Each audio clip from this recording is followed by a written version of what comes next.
Yeah, thank you very much for the invitation. I have no PowerPoint. First of all, I couldn't be here if the wall would not have fallen down. Because I'm coming from East Germany, from the German Democratic Republic. Therefore, GDR in my CV. And it's very difficult now to speak after the previous speaker, because I will show another angle. Because I think remembrance, thinking of history, is not a task in itself. I think there might be some lessons to learn. And though I will speak about the role of the Church in East Germany, how the Church supported or not the change we could achieve.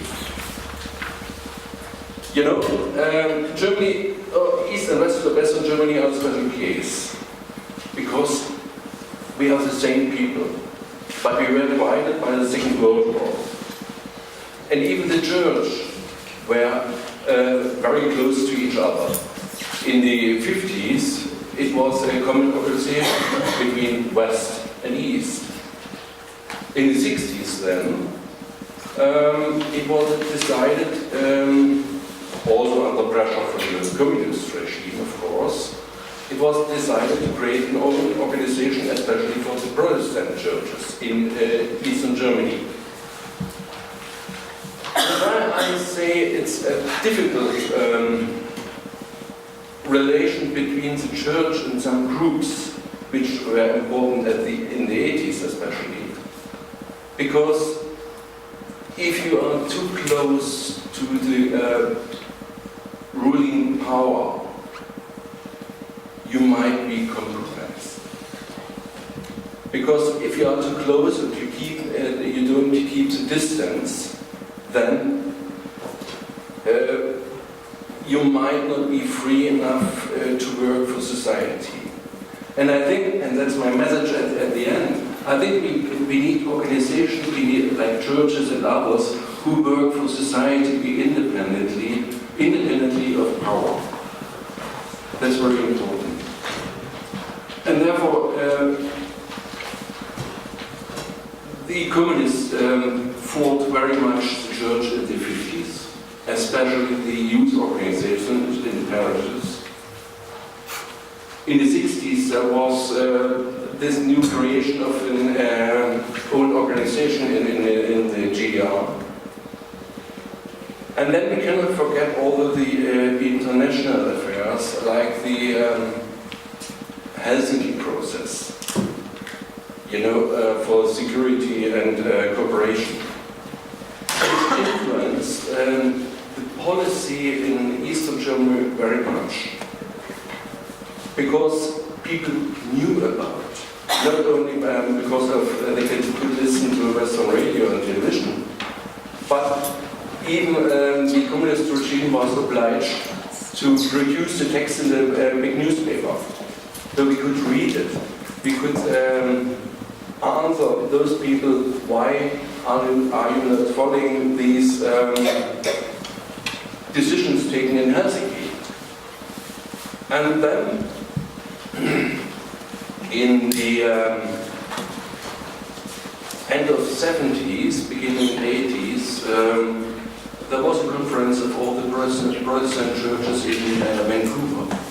And the East German churches proposed a so-called Consequer process for peace, for preservation of the environment and justice. And I think what happened then, and it was organized in Dresden by the superintendent, it's not a policeman, it's a high-ranking pastor, Christoph Seymour, who asked people in the parishes what are your wishes in this society? What do you think goes wrong? What should be changed? And I think this questionnaire, with thousands of answers, was the main resource for further thinking. And not only Christians participated, even other peoples. Because especially the Protestant Church, I have to say, the Catholic Church was much more restricted in this case. But the Protestant Church, they wanted to do something, and they collected these answers, and they prepared an assembly, which took place in 88, 89. And with my group, which I worked for peace and human rights, we worked especially for the chapter 3, more justice in the GDR. And I think this was a main evolution towards the fall of the war. Because, maybe I have to change a bit, because when you look at the end, when the war fell, in the first independent government, the foreign minister was a pastor. So many people at the beginning came from the church background, at least. And I think